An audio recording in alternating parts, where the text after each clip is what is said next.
Good morning, millennials. Welcome back to The Toast and happy hump day. Don't forget to hump someone you love. And speaking of people that I just have so much love for. Let's try it. Let's give it a shot. If you and I are true soulmates, we will make a heart hand perfectly. Okay, but let's both align like around our shoulder. We can't cheat. Okay. Okay. We'll see what happens. I don't think I did it. One day we will get it, and that will be the end of the toast. Like, yeah, the and there will be is complete. There will be a prompt that's so wild. I'm gonna be like, if we get it today, after like 100 years, I'll be like, I'm shaving my head, and then that's the day we get it. It's like one of those boards. 0 days since a successful heart hand. Like every time we try it. Yeah, I guess. Okay. So it's Wednesday. It's hump day. It's a gargy-pargy day. Jackson cleared, in the studio, getting lit.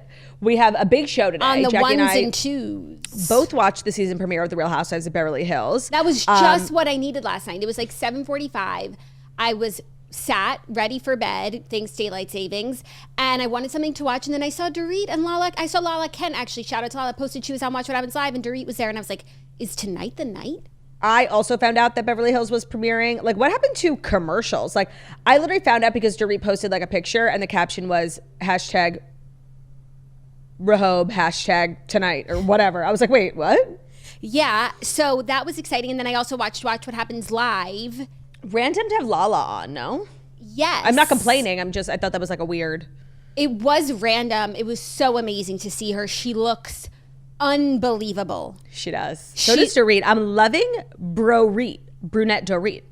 And also Brala. She was brunette Lala last night. Brunette Lala.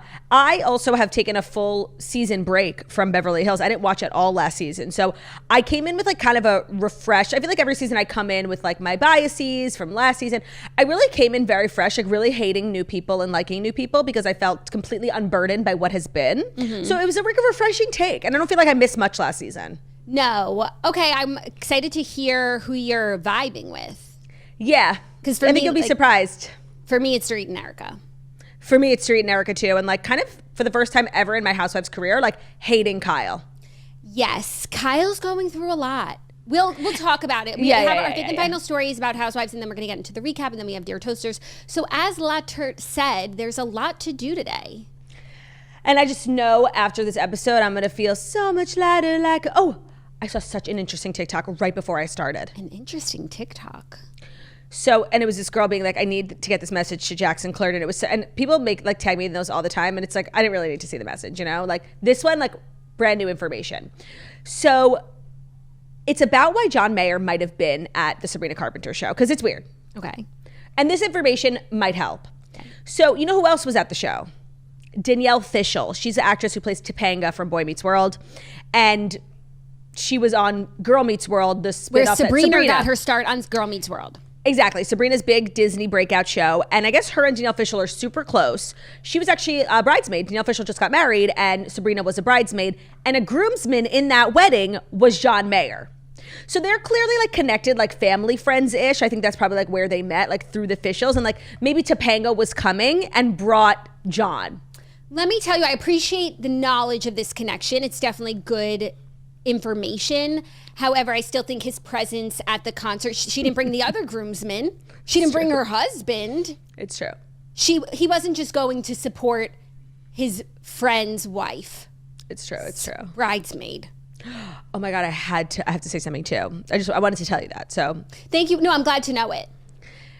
Something I forgot to mention in the last couple of days when I was saying I'm having like aversions to different things like food, but also like institutions, people, places, things, Gilmore Girls. Something I've really sadly been having an aversion to is the kosher grocer. Like, I couldn't even fathom stepping in there. Smells. No. Yeah, I don't know why. Maybe it's because I spent so much time there like right before that the idea, oh my God, I couldn't. And my friend Margot was like, kosher groceries today. I'm like, I can't. Like, I can't. Every time we needed stuff, I would send bed. Too many smells. No can do.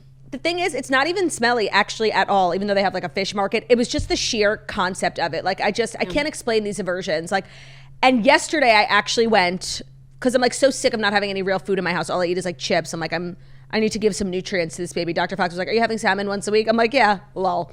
I've had salmon twice, like since I found out I'm pregnant. That's a tall task to eat salmon. Like, yeah, and by the way, the one time I ate salmon twice, it was in one day. Like, I was obviously feeling like fine. I'm like, let me just eat all the salmon.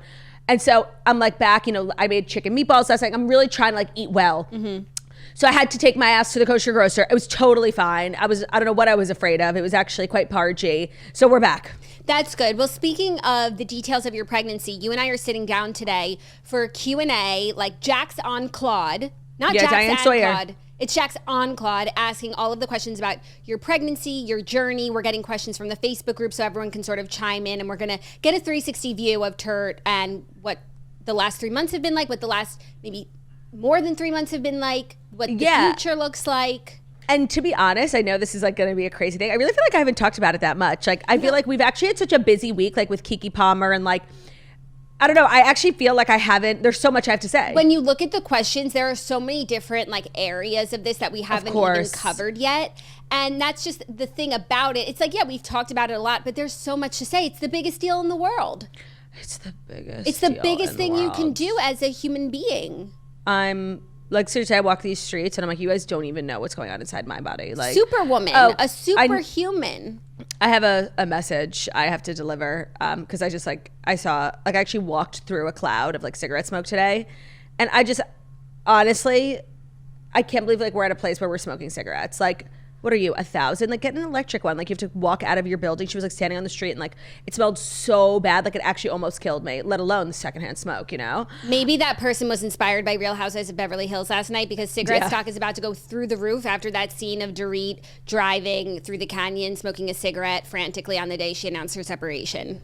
Any cigarette, you know, connoisseurs know which brand that was. I feel like it was she probably gets her cigarettes from Europe. Like, it was very long. It didn't look like it wasn't American Spirit. Like, it didn't look like anything I'd ever seen before. I would think she's a Marlboro Light girl.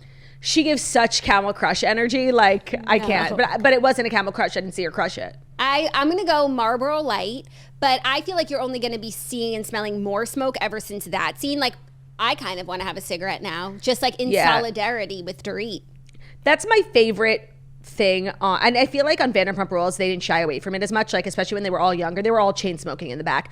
A lot of the housewives smoke cigarettes. Like, and you see it once and it's like shocking, but you don't know that they like have a habit. Like, I remember when they were in Dubai and the women finally turned for the first time on Lisa Vanderpump, she like ran back to her hotel room and sat on the balcony with Ken smoking cigarettes. And like, she's British, like it's not a big deal. I'm sure she smokes all the time, but it was the first time seeing it. I remember being like, what is going on? She's smoking a cigarette? Like, it's so shocking to see your fave smoking cigarettes. So many celebrities smoke cigarettes. Like, you just don't see it. Yeah. And it's always fun to see.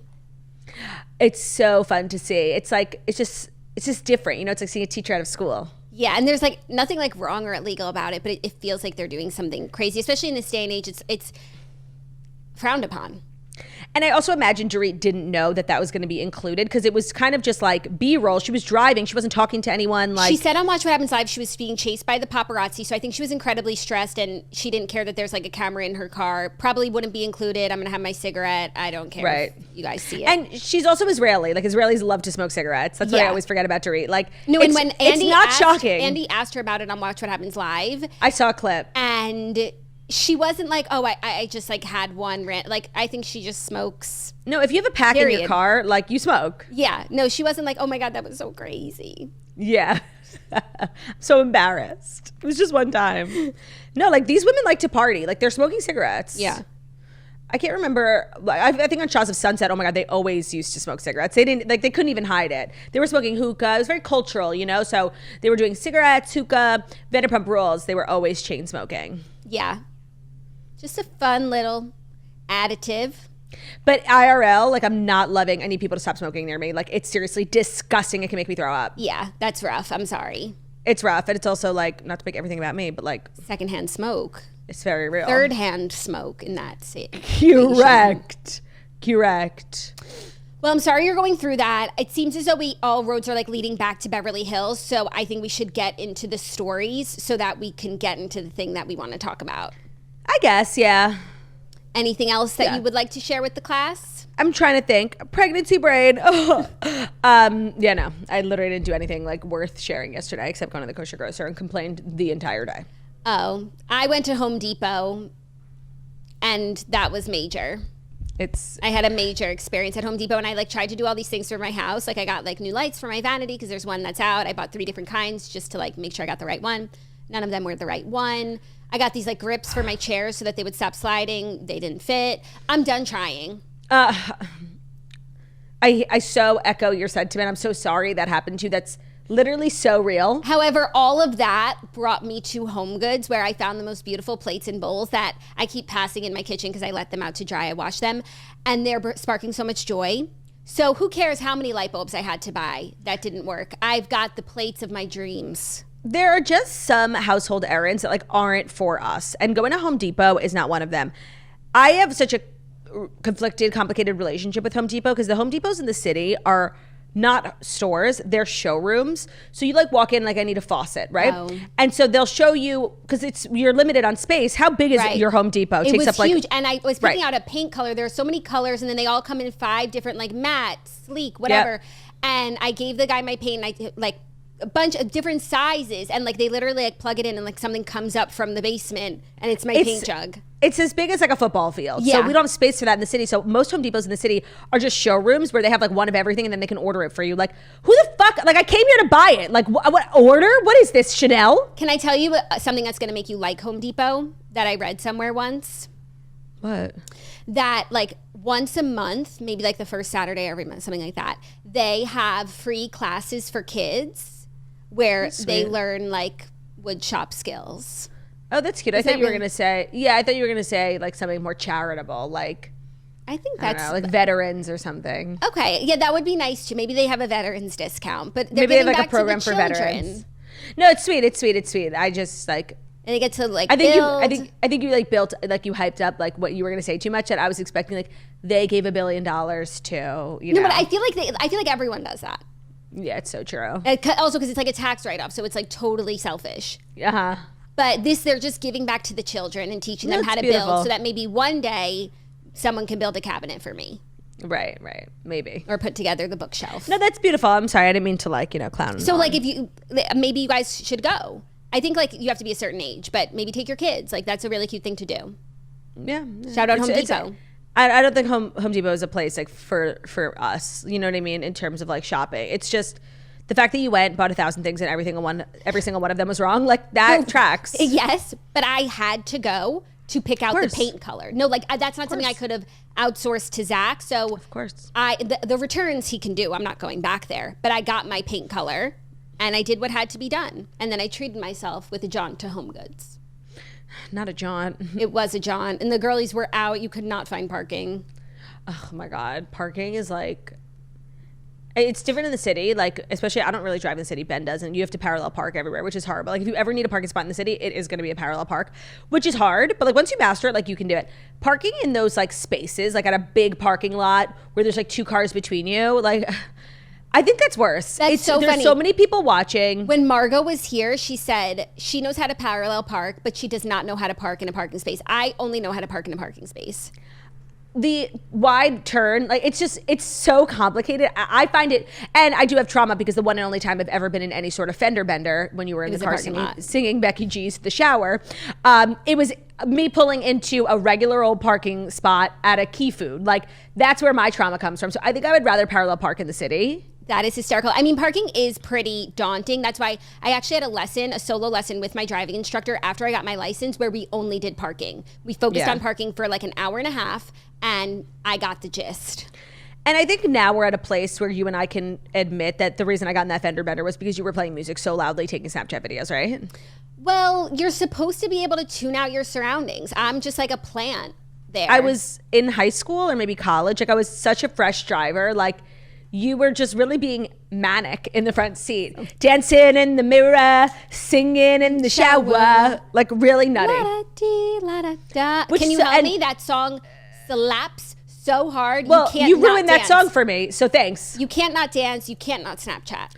And I do often think about the woman that we sideswept being so cool about the whole situation. Like she had this old school like Cadillac. She was loading groceries into her car and like I sideswept her And I was like, oh my God, I'm so sorry. And I'd never been in an accident before, but I know you have to like call the police, right? The like insurance. And she seriously like wiped the side of her car with like a rag, and she was like, it's fine. To be honest, that would be me. Like, I don't like, it's too inconvenient. I'll just take the dent for a year and then I'll deal with it. She was so real, and like she saved me. I would have gotten in so much trouble. I did end up getting in trouble because our car had a dent, but like no, and it was a rental, and then like a month later when we returned it, they were like, there's a dent in this car. And our mom was like, who did that? And it wasn't even hard. None of the sisters knew how to drive except for me. Like, so I got in so much trouble because she was like, if you would have let me fix it before, it would have been so much cheaper than returning it with a dent. And I have to pay like the Hertz fee. The Hertz fee. And honestly, I felt so bad. Like it was kind of, it plagued me like until we returned the car. It kind of ruined my summer. And all thanks to you and Becky G. So thanks. Well, I'm glad that you have someone to blame it on so that you don't have to accept responsibility. And obviously Ben wasn't with us, or else it would be him. I'm glad that he's joined the picture, that, you know, leave space for us to just have a copacetic friendship. It's so true. Maybe he was texting you that day.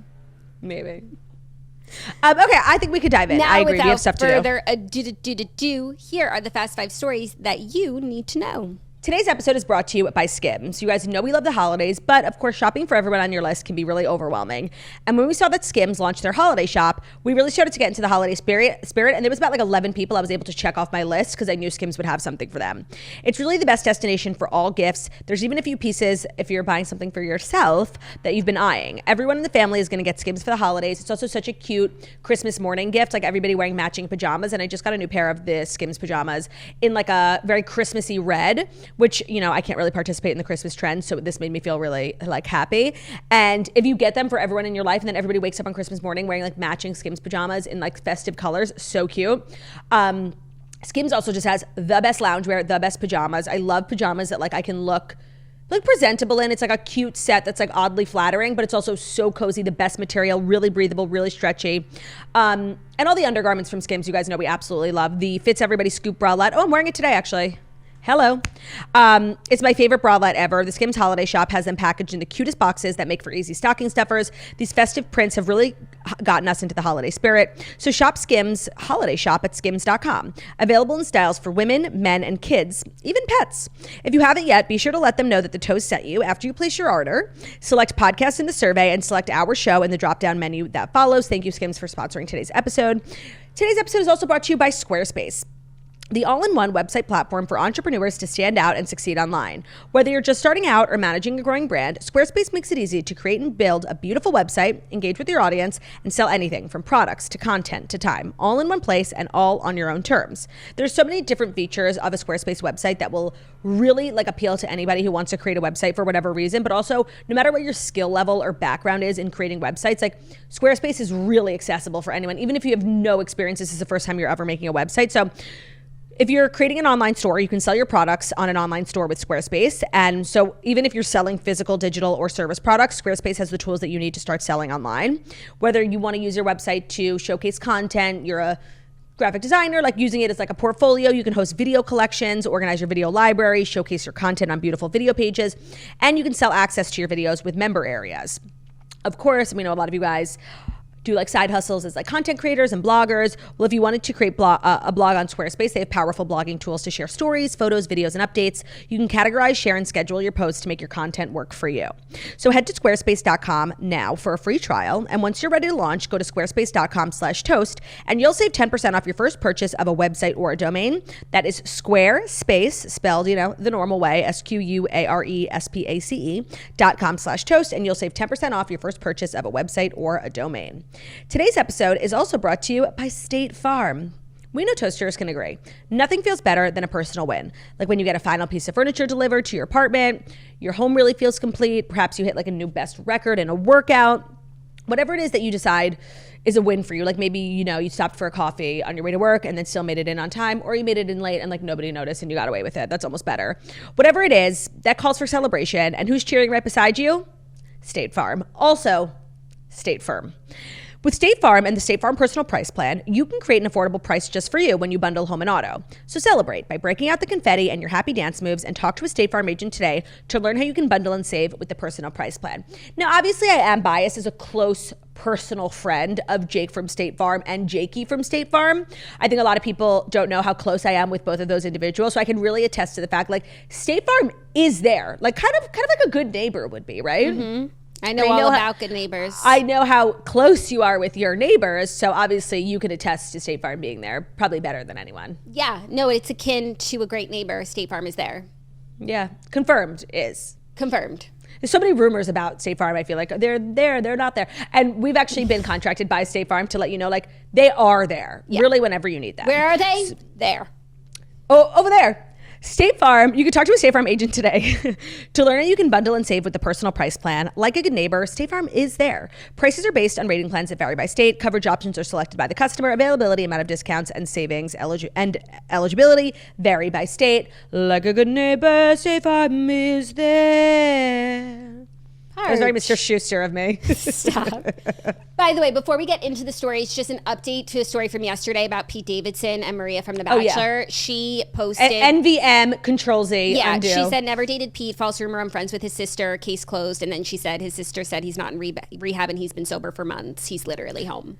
Yeah, I think that Steve, oh my God, Pete Davidson often uses other people's social media to like get his messaging out there. And so I think that like she was talking to his sister and Pete was like, tell her to post. He doesn't really utilize his own social media. And I have memories of like other comedians who he's friends with, like him putting out statements on their social medias. And so I actually feel like this is a verified report. Like I believe it. Yeah, no, I believe it too. Like where did this come from? I don't know. A part of me like does still want to believe that they went out a little bit because I feel like they did.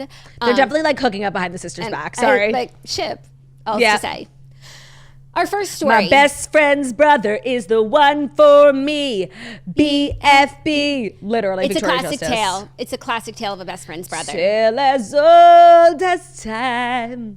Our first story is some sad news, big celeb news of the day, which is that the One Direction members emotionally reunited at Liam Payne's funeral in the UK. So Liam Payne's funeral was held in the UK, and the former One Direction bandmates were amongst the mourners at his funeral on Wednesday. Harry, Zayn, Niall, and Louis all came together for the first time in nearly 9 years to pay their respects to the late singer. They joined Liam's closest friends and family outside of London as he was laid to rest 1 month after his fatal fall. Simon Cowell and his fiancée were there as well. The mourners were photographed. Outside, walking in. It looked like, I also saw a video of them in what appears to be at a cemetery, like at the actual gravesite. Now, of course, not to make everything about me, but my first thought was... Dennis's funeral. Yeah, like it's so wrong. And the UK is even worse, right? Like when it comes to, they're like notorious, the tabloids, for really always crossing the line. And like, this is just something like I will never get on board with. Mm-hmm. And yeah, I was like, oh, cool. Nice to see all the guys together. Like, honestly, I wish I didn't see it. Like, it's so awful. Yeah. And I feel like the only,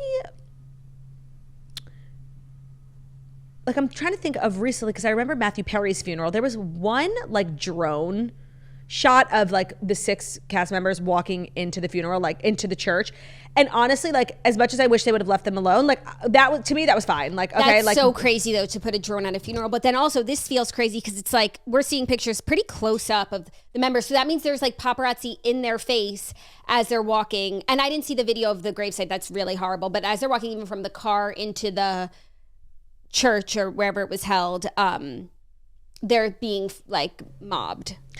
It's just, it really indicates a moral depravity in our culture. Like, I'm sorry to like just talk about this, but it bothers me so much. Yeah. And you can tell they were all really aware in the video that I saw, aware of where this person was standing. They totally saw them physically standing there because they really did all they could to like just give their back to the camera. Like, you didn't get a lot of face. Yeah. James Corden was there too. Yeah. And his fiance or girlfriend, obviously, Kate. James Corden? No, I'm sorry. That was a confusing way to say it. Married with Liam Payne. And she has an egg allergy. Yeah. Both of ours. Liam's girlfriend. Kate. Yeah. Yes, agreed. Sorry, that was like a bad way of phrasing it. My bad. No, it's okay. Maybe it was just a comma that we couldn't see. I think we're all commas that we just couldn't see. I feel like comma should be like a word, in like a verb, a spoken word. Orated. Yeah. Comma. They're key. I agree. Yeah, they are. Some people also, and I'm looping myself in, like don't know how to talk, like in terms of how to pace your sentences and like when to pause and like punctuation is verbal. It's a part of your mannerisms and your intonation. And some people, myself included, like just skip right by it. I just swallow whole sentences. We've even started saying like period to let you know I'm done singing. Do with comma next what we did with period. Yeah, I think it would be really helpful. But I also think as more people do like talk to text, like maybe the next generation will be speaking like that, because you have to let them know when you're doing a comma, question mark. Yeah, and it's true. Like the way I send, sometimes I'll be sending someone a voice memo and I think that I'm doing dictation. So I'll be like, how are you doing, question mark? The way my voice memos are so formal because it's hard for me to toggle between talk to text and voice memo. So I'm like very slow. I'm like, and then I remember I can never remember which one I'm doing. Like I try to like inject a little personality. Totally. Anyways, sad news. So sad. And you know what? Things like this always remind me like how in our culture, like most of the funerals I've ever been to, in Judaism, it's like mandatory that you bury the person the day after they died. Now, of course, like extenuating circumstances, maybe you can get an extra day. But it's so crazy to me that like, you know, when were we talking? When did he pass away? This is a month ago. Right. Like it's so different than what I'm accustomed to. I like had almost forgotten that we hadn't had a funeral yet. Yeah. So that's just like a weird thing for me. Again, not to make everything about me. Sorry. Right. No, it's different. It's different. And I just like, this was like a reminder of that. Right. Are you ready for our next story? Mm-hmm. It's some fun almost casting news. I love fun almost casting news. Thackin'. And it's actually like, very pertinent to the situation. So Wicked nearly had a different director and stars. It nearly starred Lady Gaga as Elphaba and Shawn Mendes as Bach. So I don't like that. And the director was going to be Stephen Daldry, who did The Crown. So at one point he was tapped to do the project, and he had Lady Gaga in mind to play Elphaba, and Shawn Mendes would play Bach, who eventually is played by Jonathan Bailey. Yeah. But then this whole concept fell through, and then John M. Chu took over, and that's what we got. So I do not like the vision you just described, mostly because I think Ari is the perfect one to do it. Like, I like that everybody in this adaptation is like a classically trained Broadway singer. Like, Jonathan Bailey has a huge background in theater. Cynthia Erivo obviously does. Like, it's a musical. It's from the theater. It's a play adaptation. Like, while I love Lady Gaga and Shawn Mendes, like, they are pop stars by trade. And yes, Lady Gaga has a lot of acting experience, but like, I don't know. I don't think Shawn, I'm more against Shawn Mendes being in this. Like, I don't think he's ever even acted, period, than I am Lady Gaga. She's like a chameleon and she can do anything. But I think like a sprinkle of Ariana Grande, who's like an actual pop star, is perfect for Glinda. But the integrity of the entire play, I feel, remained intact, given the fact, like, even Ethan Slater, like everyone they tapped was from the theater world. Yeah. Also, I haven't listened to the whole soundtrack, but it seems like they're really sticking to the notes of the original songs, where like Lady Gaga does not know how to do that. Literally refuses. She's such an individual. She can't even do the Star Spangled Banner without like putting her Lady Gaga spin on it, which we love. But for this, I want to hear the songs as they were written and not like her version of it just yet. What I thought you were going to make this a story is they had recently released people who had auditioned for Wicked. And I saw some names on there that I was really surprised by. Amanda Seyfried went out for Glinda. I always forget that she sings that because I never saw Mamma Mia. Oh, I forgot. I didn't know that she sang. I didn't forget. I never knew that. You're gonna love this, and you're gonna be sad at what you missed, because I believe she made it pretty far as Glinda, Dove Cameron. Oh, she would have been amazing. Renee Rapp had also auditioned for Glinda. She shared that on Watch What Happens Live, although I don't think that would have been the right role for her. Agreed. And even though Dove Cameron would have been amazing, I wouldn't change like a hair on Ari's head. I think she's perfect for it. I was watching an interview of hers from like years ago. I'm sure you've seen it. It's like Making the Rounds, where she's talking about like her dream role is to do Wicked on Broadway, movie, whatever. Her dream was to be Elphaba, and she has talked about how when the auditions came around, she was ready for either character. She knew she was going to be asked to do both, and she wound up getting Glinda. But like, this has been Ari's dream, like this is the month of dreams realized. Like, just like us having Kiki on the Toast, like Ari needed to be in Wicked. Do you know who went out for Fiyero?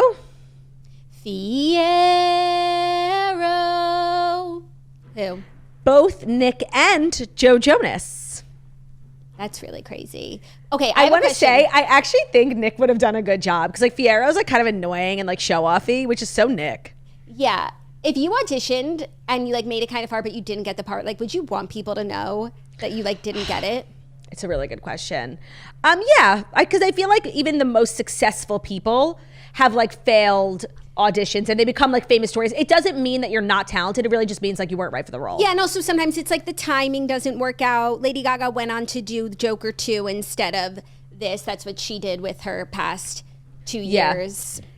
This article is also interesting because there is a lot of information about who tried out for a lot of roles, but there's very limited information on who tried out for Alphaba. Maybe John Chu like knew it was going to be Cynthia Erivo, but it is alleged that Lea Michele did try out. She would have been great. She would have been amazing. She probably did try out. And these are unverified, the Alphaba ones. Ariana DeBose, Angela Bassett did the thing, Anna Kendrick. She's really talented and like so great for so many things, but she doesn't have like, she's not what I associate with Alphaba. And you're gonna love this one because in your adaptation, it would have been Glinda as Dove Cameron and Alphaba as Jessie J. Jessie J. Yeah. Jessie J would have been amazing. Yeah. Yeah. So I love like almost because you really do, and I haven't seen the movie yet, but I imagine it's perfect. Like some reviews have come in. It looks perfect. They didn't do anything controversial. They didn't change. Like it looks like exactly what you want it to be. So I'm imagining I'm just gonna like operate under the assumption that it's a great movie and that I'm gonna love it. So I love almost casting news, but I am not mad about anyone they cast. Honestly, I think Jonathan Bailey was perfect. We didn't even talk about how Jeff Goldblum is Oz. I think that's great. He has such a recognizable, like powerful, booming voice. Like I have seriously no complaints. I think they actually crushed it. And I always think that like casting is bad. Like I always have notes. Yeah. Also, we haven't seen it yet. Oh, of course. But like I said, I'm operating under the assumption that it's perfect. Yeah. Oh, I can't believe there's going to be a second one next year. I will be fatigued by then. I'm just putting it out there. Yeah, unless it's so amazing, all you would want is more. Like I would like a Greatest Showman sequel. Imagine that was coming out the year after I saw Greatest Showman. Imagine that. Hugh Jackman should have been in it. I'd like to see him up there shaking that thing. Who would he have been? Oz. I feel like the only age-appropriate role is Oz. There was actually a Wicked theme category on Jeopardy 2 nights ago. And how did you fare? I got all but one right. The one that I didn't get right was like not even a hard, like a big money one. It was just a dumb question. Was it which hat should she wear to the party tonight? Yes, that's exactly what it was. No, it was like, what type of it was John Chu. He delivered the thing and he was like, when I made this movie, I wanted, people to feel like they've entered the Emerald City, giving them this type of movie experience. Wizard of Oz? No. It's like, I guess, a type of movie. Immersive? I never even heard of that. Oh, that's just an adjective. I'm not a it was a bad question. Also, it could have been like, it wanted to be a movie that felt like a real movie. The ones that I knew was answer. Like, what are Glinda's like first words to Alphaba? 2 words. You're green? You knew that? I knew that. Oh, yeah, I did. Good. It's in the trailer. It was a good category. I liked it. Actually, I feel like Jeopardy has been like really tailored towards me because me and Ben watch every night and like we count. I usually get like 4, maybe 5 right. Last night I got 20 right because there was a category for Billboard Music Awards where they were like talking about people and then they showed a clip of them. So they're like, who's this? And it was Mariah Carey, the Jonas Brothers. Like I was like, is this supposed to be hard? I feel like Jeopardy's sort of losing its standing. And then another category also, was the just fact so that a easy. vertical like can be bought by Wicked. I know. A lot of people were impressed by that, like that they have done sponsored categories before. And as long as it doesn't affect the integrity of the questions, I think it's fine. I didn't think the questions were amazing. Yeah. And then they cut to Ken Jennings and he was like, after the category was finished, and he was like, Wicked in theaters, January, whatever. It was a little tacky. Ken, sell out. Yeah. Listen, Ken just does what he gets told to do. He doesn't want to get in trouble. Yeah. Yeah, no, they're doing fun things. They should have sponsored an episode of The Toast where they made you dress up as Alphaba and me dress up as Glinda, and we could like sing the whole time, and I could keep asking you to wear this hat to the party tonight. Why would they pay us when we actually do that for free? Like, no, but like we could have dressed up. Oh my God, and you have your green background and I have my pink background. Oh my God, wait, we are so wicked coded. I didn't even realize that. So wicked coded.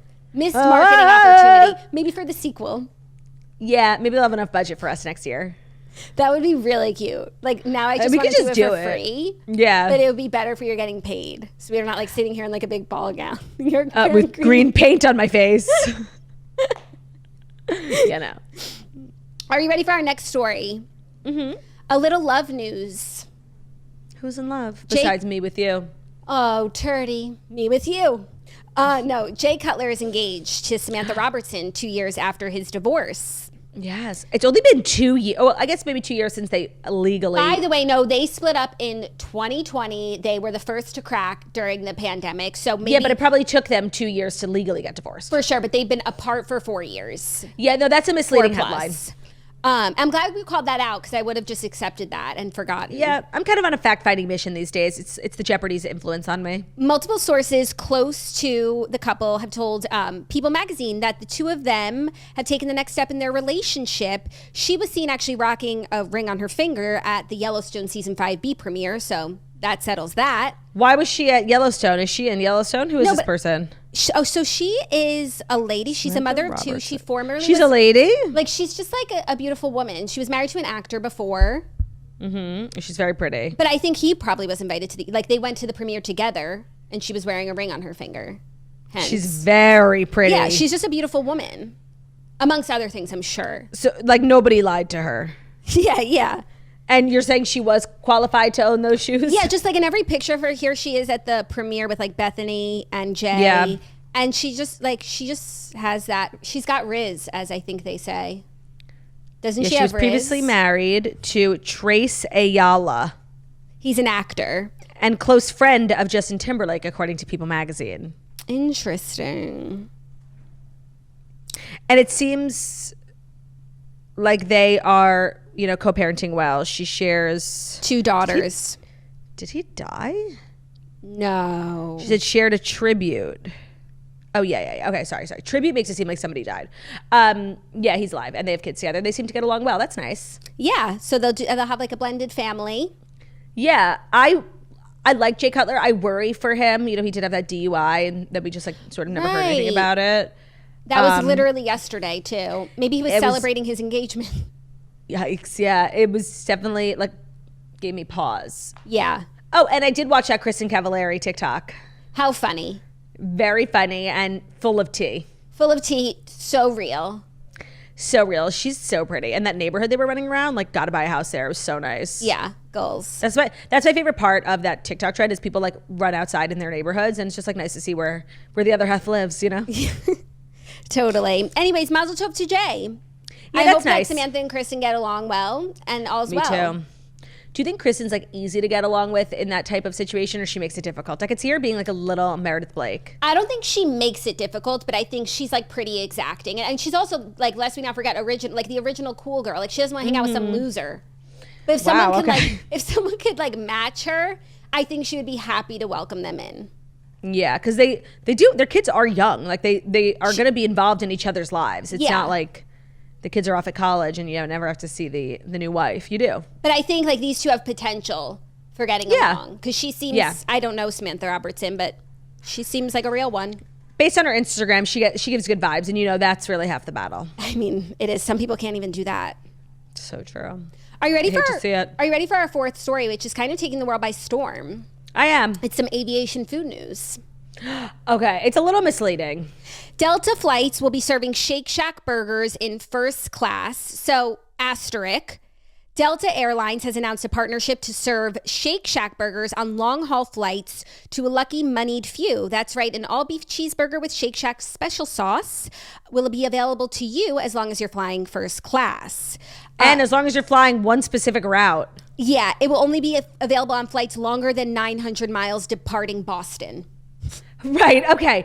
So thanks. This was just kind of big headline news. And then you, for lack of a better word, you read it and it's a nothing burger, not a Shake Shack burger. So to all those flying over 900 miles from Boston Logan Airport, enjoy. Yeah, no, maybe it could be the start of test. Something new. But also it's so funny to me how it's first class is meant to be luxury and this is fast You're food. eating fast food. And we're excited about it. You could also probably pick up a Shake Shack in the airport and bring it to your coach seat. You actually can at JFK. There's 2 Shake Shacks in the big Delta terminal, and pretty much everyone boards a flight with a big old bag of Shake Shack, but you do have to arrive 30 minutes early. It's the slowest place on the planet. Literally one time I got a soda from there. It never fucking came. So I guess this lets you jump the line and have it served to you on your flight. But I feel like airlines really have pulled one over on us if we're supposed to think that this is the epitome of luxury. We are being bamboozled into thinking that this is cool and luxury, and it's literally not. I just got Shake Shack delivery. what they should be doing is like partnering with like Jean-Georges. Right. Like that's first class. And please, I just want to say, like, I'm not looking for a Jean-Georges meal in first class. Like, I'm more so looking for a Shake Shack. But conceptually, this makes no sense. Yeah, no, it's like, it's not giving what they think it's giving. But I feel like other people are like, oh my God, sweet, sick. Like, this is awesome. But I'm just like, you guys, just go down the terminal. There's a Shake Shack. Yeah, let me buy a $1,500 ticket for a $4 hamburger. I mean, actually, it's probably in this economy not a $4 hamburger, but you know what I mean. Yeah. So and it's not special. You can literally get it 5 minutes before your flight. And I'm sure at the Boston airport, which is why they have this service, I'm sure they have a Shake Shack there too, because I know they have. by the way, there's definitely like there's definitely fresh. They definitely have like there already is a pre-existing Delta Shake Shack Q Lab because it's in the terminals, the Delta terminals. So this is just like the logical next step, but it's literally one route in one city, and it's fast food. And it's fast food that anyone on the plane can access right before their flight. But this is truly emblematic of like the Airline consumer's relationship with the airlines. Like we beg for scraps and we are so grateful for the shit that they give us. Now, I'm not saying Shake Shack is shit. Like, no, you guys know what I'm saying, but it is fast food. No, that we're meant to rejoice over this. And look how they've tricked us. Like we're all like, yay, yay, yay. When like, seriously, why don't you just treat us like human beings first? Like keep your hamburger. Why don't you like give us 3 inches for our knees in coach? Like it's actually a psychological experiment what they've pulled on us. No, and it's so crazy how now when you buy a ticket and you're like, okay, I just want a seat. Like I'm just going from like A to B. Like you buy your ticket, but then you have to like pay for your seat. Even if it's pay for your seat, pay for your bag, pay for your drink. Even if it's like in economy, I guess unless you want to be like in the middle seat in the bathroom row, that seat is free. But all the other seats, like you have to pay for your seat. Yeah, they've literally tricked us. It's like there's a baseline fare. Yeah, fair. And then there's the cost of your seat. Right. Like, excuse me? It's really crazy. What am I standing? Yeah, so what's the fare? I guess like, what is the fare? You could do fare without seat selection and then like it's just up to if you do fare without seat selection, you're one of the people who gets bumped off. Like they have another flight attendant who needs a seat, a jumper seat. Bye. Bump to next Thursday. You'll get home. No. It's really insane. They need to be put in check. Yeah, and we need to stop rejoicing at news like this because like they won. Yeah. Look at us. They didn't win it over the toast though. And by the way, we're Delta loyalists. Yeah, and that's mostly because we can't even have Shake Shack because it's not kosher. Right. I didn't see the veggie burger option. They do have a mushroom burger that people actually really like. I've had it. It didn't seem like it was an option though. No, it wasn't. All beef all the time. Thank your local cattle rancher. And you know it's not local. It's totally from Brazil. And you know they're not thanking their rancher. No.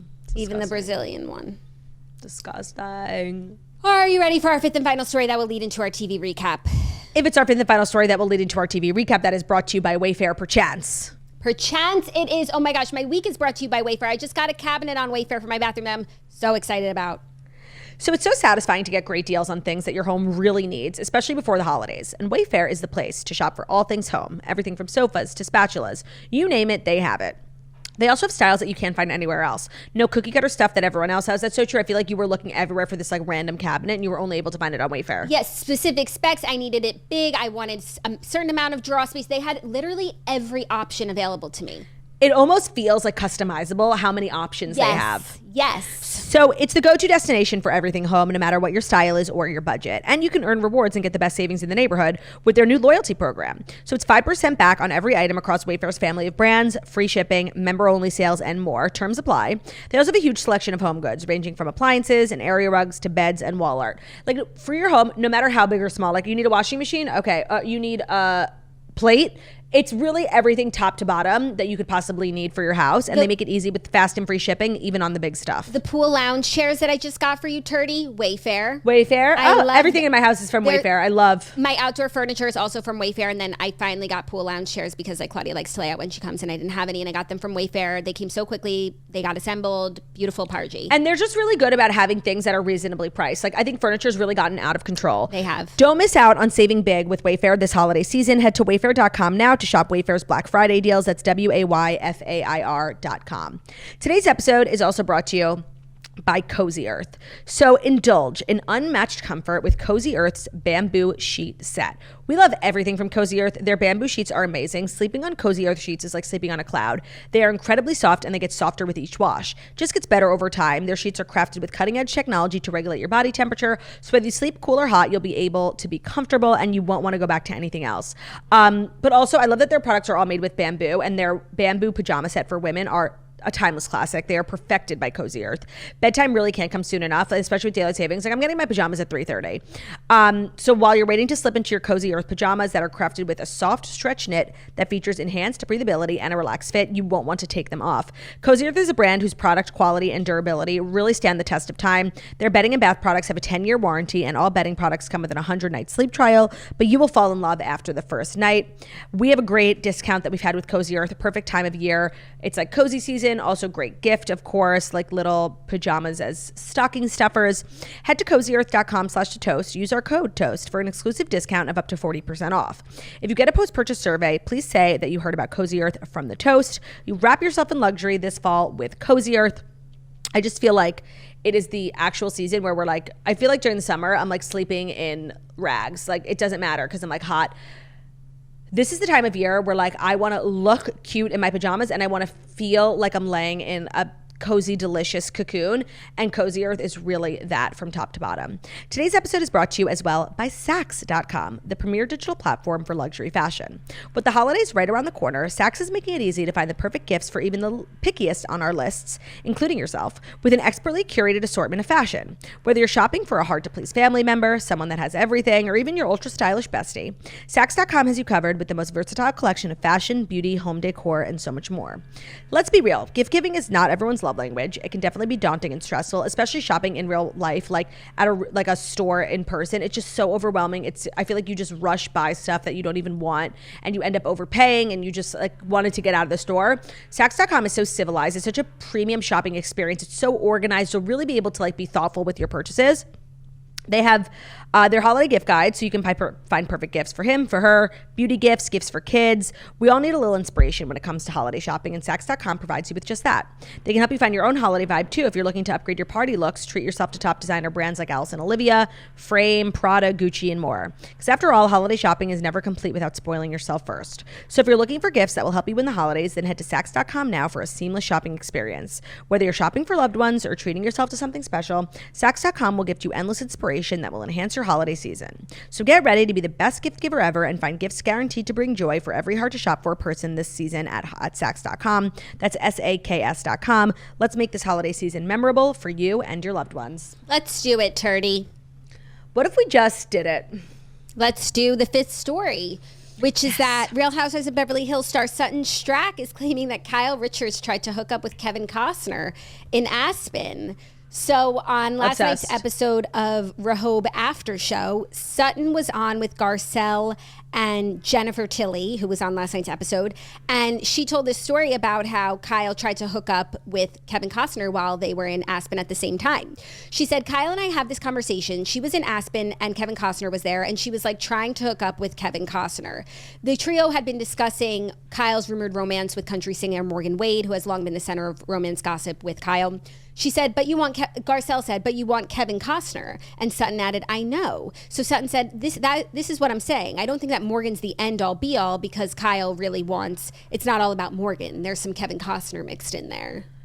Okay. Fun. Like the Housewives love Kevin Costner, which like, totally makes sense. Yeah. Luann de la Costner, Kyle Costner, love it. I ship him like, with any of them. He's their Glenn Powell. It's so true. And I love that they're all like consistently chasing after him. So I love that. Real Housewives of Beverly Hills last night was like so refreshing for me. I had taken a break from this show and I feel good about the fact that I feel like nothing happened last season. Like I really don't feel like I missed much. And I came in, like I didn't really have many questions. The only thing is, who is Merce? Oh, Merce. Oh my God. So this is like is Merce a dog? No, he is like a legendary choreographer and dancer, like huge in the dance community. He was Sutton's like mentor when she moved to New York after college. She worked for Merce, and like that's where she started her career. And even Erica was like, Merce is a legend. Like everybody knows Merce. And Merce had passed and they went to Spain to scatter Merce's ashes, and Sutton brought them with her because she was like charged with doing that. And she like brought Merce to like the dinner table and in her purse, and Erica was like, Merce is in the purse. Then when she went to scatter his ashes, of course they blew back on all the women. So Merce has just been like a big figure, one in his life and two now on Beverly Hills.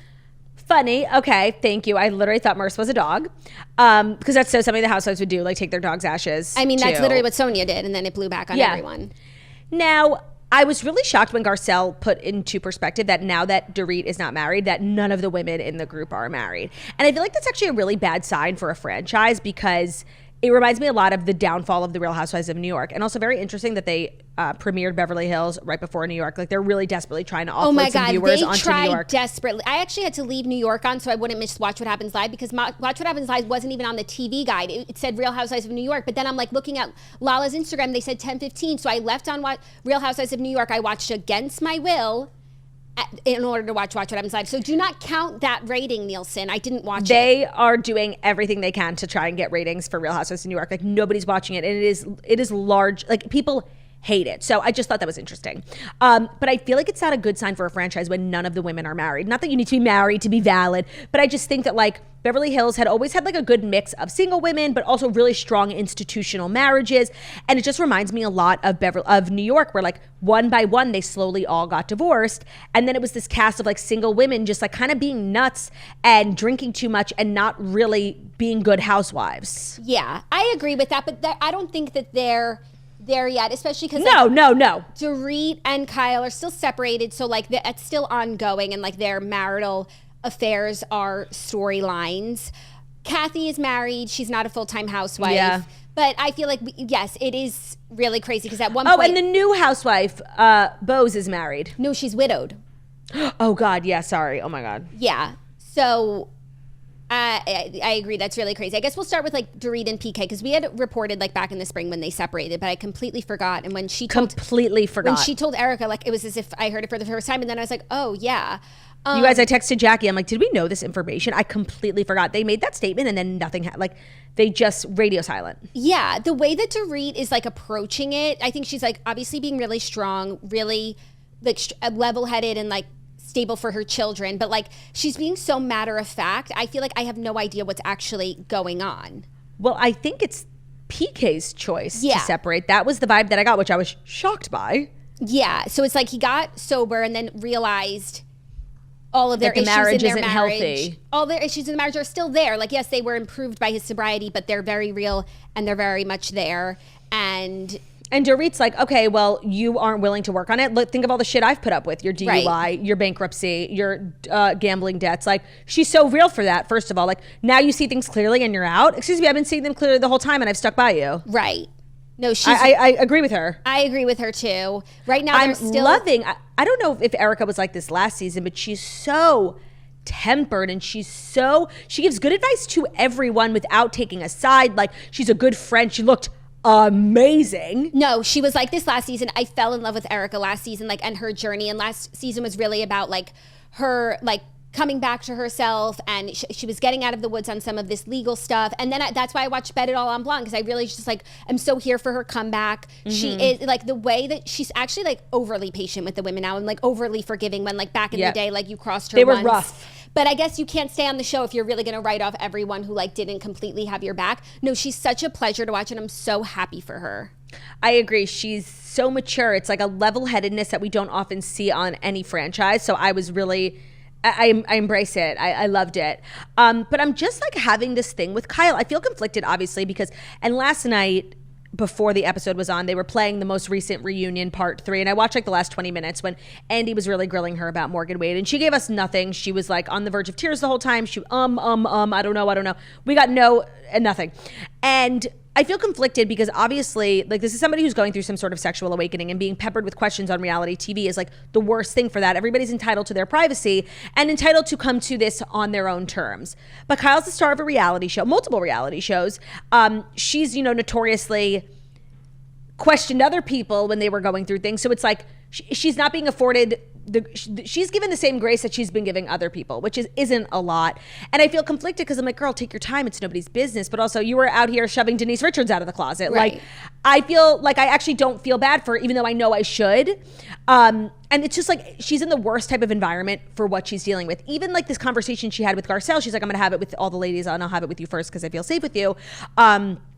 It was clear she had something to say. She couldn't even get it out. Like, No, what the and hell are you talking about? I think what she was saying is she's like pretty much like begging Garcelle to not bring it up. Like, and she was like quivering and like she couldn't even get it out, and she's so emotional. But basically, like she's figuring all of this out. She knows that those are the rules. Like we bring up stuff, but she's like begging her not to because she hasn't figured it out for herself. Like she has grown children, but like mid-grown, where it's like they watch a show and they know, but like they're still her babies. So I think she's just like so scared. But also I felt like last season, like Kyle is a different person, not just because she doesn't drink and because she works out and she hangs out with Morgan Wade. Like her personality and even the way that she speaks has really changed, and even more so this season where she's like, I don't know, just not that like confident. Timid. Like she just used to be head bitch in charge, and now it's not like that. So it's kind of like sad to see, while also like she is discovering herself.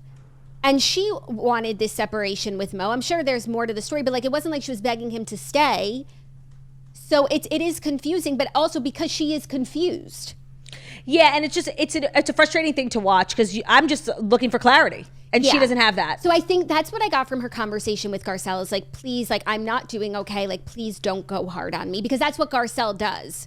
And that's why I guess she's so mad at Dorit for bringing up that random text message. Like, that's what they do on these shows. You share a text message. Like, it wasn't that big of a deal. But I guess that's what Kyle was so upset about. And she felt like was such a betrayal. Yeah. And I also, even though I watched last season, I still don't know, like, what Dorit's real issue is with Kyle. Okay, so she downplayed their friendship in a few interviews. Which is so rude, by the way. But, of course, like, something must have happened before that for her to downplay. I thought Kyle's beef about BravoCon and the shot for Radier Hilton's was so, like, she's not right for that.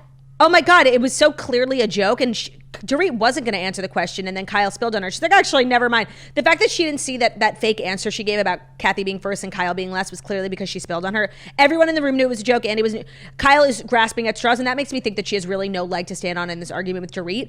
And the friendship that Dorit painted, she was like, you what guys is don't she realize, gonna say? It's an honestly, when I saw that, it wasn't even like it's about who does she like more, Kyle or Kathy. It's like, how are you going to rank him third? Like, it's just like a shady question, and she was able to get out of it by drinking, and then I thought she handled it perfectly. I completely agree.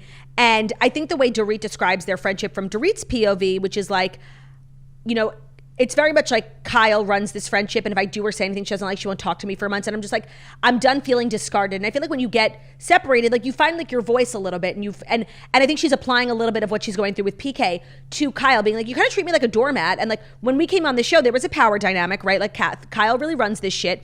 So maybe we got into a pattern where like I was okay with being sort of like your sidekick doormat, and I don't like that anymore. And Kyle's like, wait, what? But this is how it's worked for us for so many years. But the whole downplaying on Amazon Live, like that was really rude. Yeah. Also, like I was shocked. And I'm like with Dorit, but she's like coming in with this energy to like everything, not just even Kyle, like just like different. And I'm sure, of course, she's like going through a lot, but like I don't know.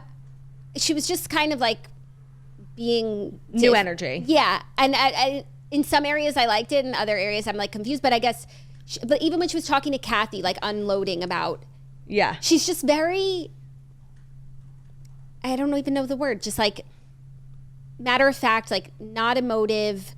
I guess that's how she's getting through, and like there's a lot that she's dealing with, but it makes it hard to understand her right now, even though I will ride for her forever. I really want to talk about this party. Oh my God, Claudia. First of all, the fact that like everyone was making fun of Dorit's outfit.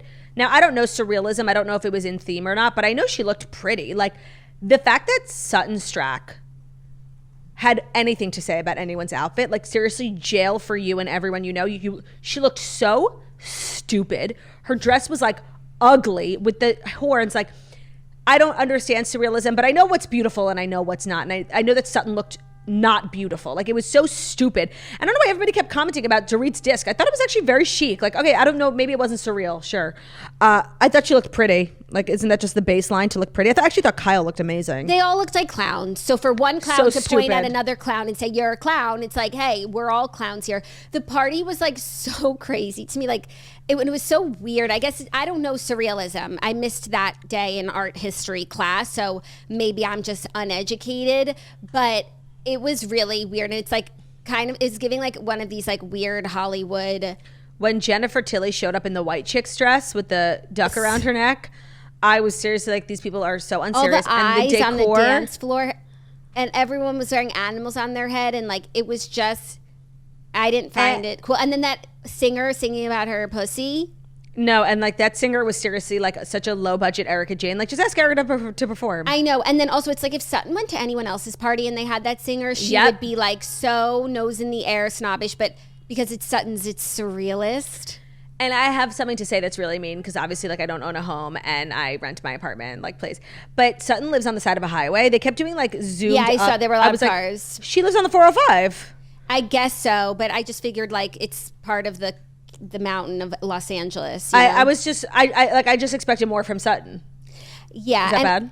I don't know. These housewife parties like always make me a little sad, because it's like they're all getting dressed up just to like talk to each other, and then they have these like people in the background who are like just so desperate to be on Bravo. Like, it's just. Yep. And then they're like so dressed up. It's just like doesn't look fun. It was really nice of Erica to say that Sutton throws a great party, because like that didn't feel like a great party to me. The food looked good. Yeah, actually, the food did look good. The salad looked really good. They never eat, and I saw everybody had a plate. It must have been like a late party. Everyone was really hungry. I thought that was funny too. And the only people who looked normal were Garcelle and Kathy, because they didn't show up in costume. They just wore dresses. Thank you. Hello. I thought Erica looked great for any theme. Yes, but she always like slays the house down boots. Now, I just like really love Garcelle, and I feel like in arguments, like I'm not always on her side. But when they were doing like, normally, like if you come on and you have a whole like solo scene about your job, like seriously, I don't care. Like, I do not care. But she's so like valid in being so proud of herself. And when Erica was like, it was so cool to see that chair, that director's chair that said Garcelle Productions on it. Like, I actually felt like so proud for her. And I just recently saw Coming to America for the first time, and I know that's how she got her start. And like, I actually really enjoyed that scene, to be like a woman of a certain age, like producing films, like, and working you know more than ever, when like you've always been told like it's over for you. She obviously has found a niche where she like created a production company, and like she's being contracted by Lifetime to make these, okay, they're not like Oscar winning movies, but like there's a crowd for that, and there's money in that. And so if she's just like out here banging out X amount of movies per year for Lifetime, like that's huge money. She's like a single mom. Like, I actually think she's so impressive. And I'm sorry, she's fucking funny. Like, when Kyle was like not saying Morgan's name, like, are you kidding? In her confessional, she was like, I'll say it, it's Morgan. Like, we've literally talked about her for 2 years now. Like, what the hell are you talking about? Yeah. She's so real. And Kyle sometimes had when Morgan on the show last season. They got tattoos of course together.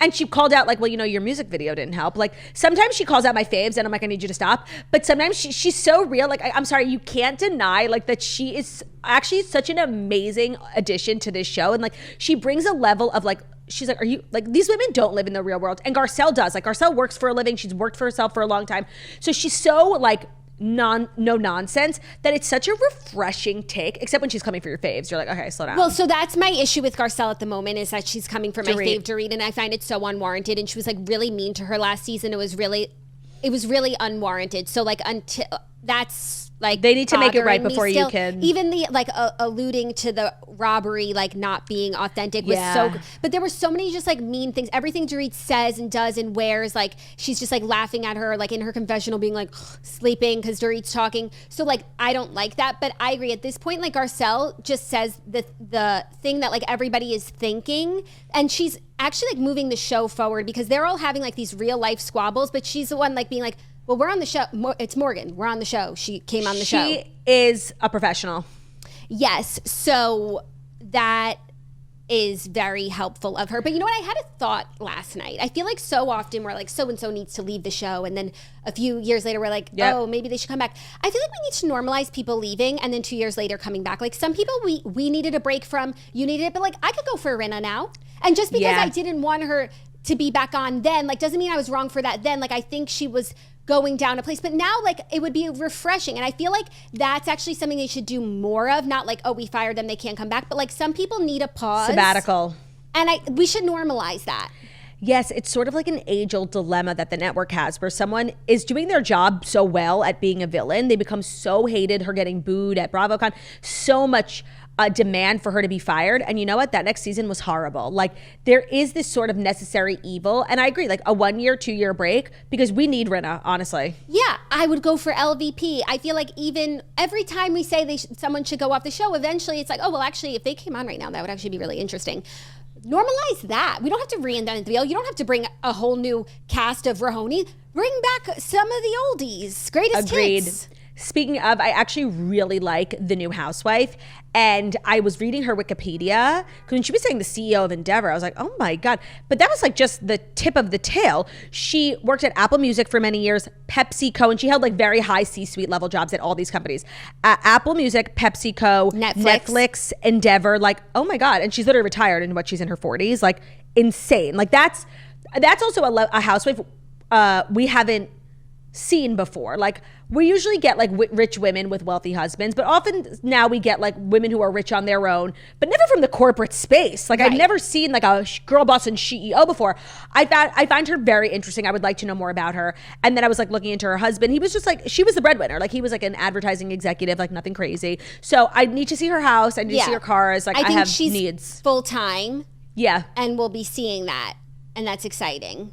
And her and Kathy know each other. Do they? No, she said, I don't think so, because she was like judging Kathy for taking out But Kathy was like, I know you, boss. I know, but that was a weird moment.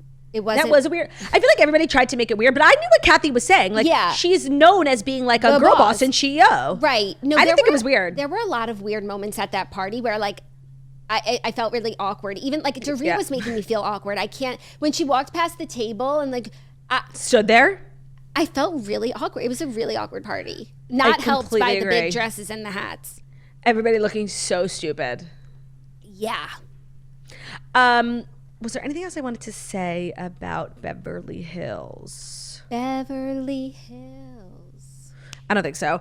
It was like a fine episode. I like the franchise. I like the ladies. It doesn't always have to be like the craziest gangbusters for me to watch it. Is how I feel about Southern Charm too. What I was going to say is, because I watched that last reunion, I kind of feel like they were a little hasty in letting go of Crystal Kung Minkoff. I think that, like, Claudia? well, I found her annoying. I didn't even realize she wasn't there.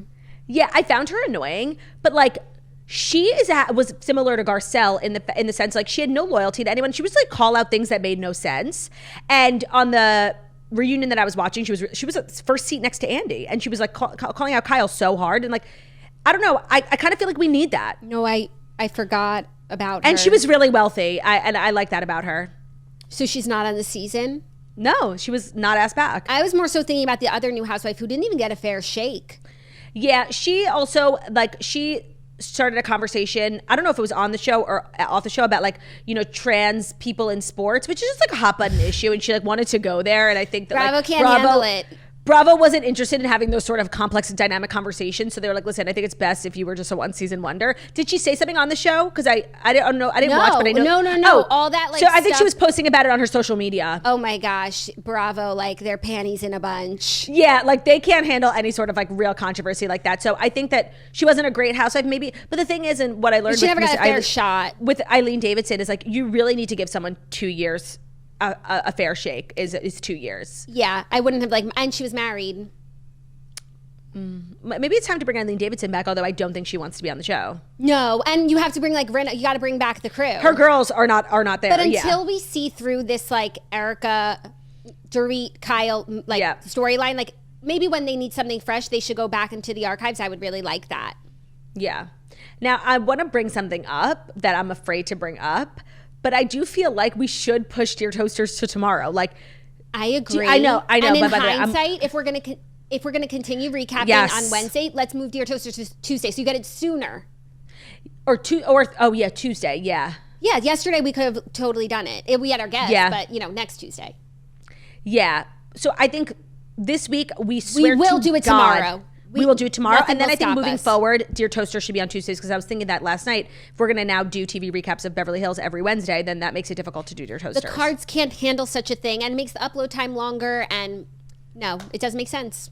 I'm scared because we've really alienated the Dear Toasters community. But And what's the good news is that to tide you over until literally tomorrow on Patreon, there's a whole episode of Dear Toasters right now. 50 minutes, Dear Toasters only. Exclusive. And then when you finish listening to that, after you've listened to today's episode, Turdy's Q&A will be up.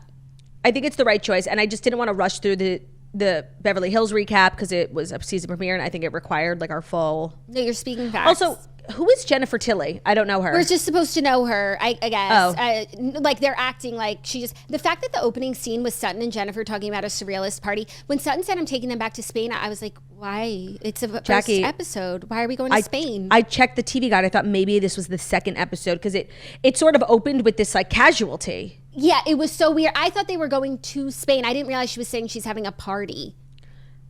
Oh, I just put together that's what she was talking about. Well, I was a little disappointed because I'm like, oh, Jennifer must be a new swirly. And Sutton is driving to her house. They pass Kathy's house. I'm like, oh, we got a rich lady in Bel Air. I didn't find her home to be so impressive, not to be a bitch. But I read somewhere, I don't even know where I was reading, that she's very wealthy. Jennifer Tilly? Yeah. Let's just do a quick Google.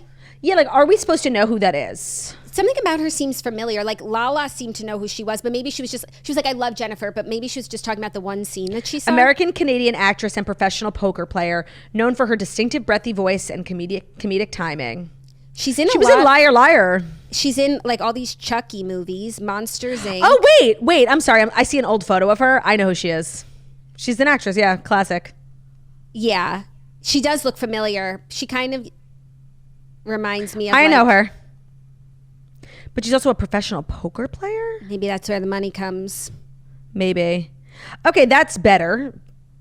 Was she on last season? No. Oh. They just jumped to a little bit? Jennifer Tilly. Interesting. Weird. Very strange opening. I love Kathy's house is beautiful. Oh my God, when she was sitting there, with the ivy and the patches and the glam and the rollers, she did look like a cadaver getting ready for a funeral. Just based on how she was laying and not moving and the ivy and her skin was so pale, I was like, oh, she died. She literally looks like a dead body. No, I feel like that's emblematic of the women of Beverly Hills, not the show, but the women, where it's that is how they come to life. But when Sutton was walking through, or no, was it Dorit walking through her house? And so we just got a bunch of different visuals of her furniture and shit. I was like, oh my God. I saw a knockoff of her ottomans at Home Goods yesterday. Absolutely gorgeous. Gorgeous. Okay, so that is our show. Tomorrow will be Dear Toasters, and it's going to be so good. You guys are going to be so glad we waited. Maybe we'll even put in 4 to make it worth. Maybe we'll see. We'll see. We'll see what the cards have in store. You guys, thank you so much for listening to the Toast the Millennial Morning Show, where we deliver the fast 5 stories you need to know every Monday through Friday on YouTube. So if you're watching us on YouTube, please feel free to subscribe, give this video a thumbs up. We're also available as a podcast, where podcasts we found on Spotify, iTunes, Stitcher, Public Radio, Castbox, all the places where visit the podcast, Mendes, Toast, faster review about how beautiful, about how stunning, about how goodly talented we are. Love ya. Bye.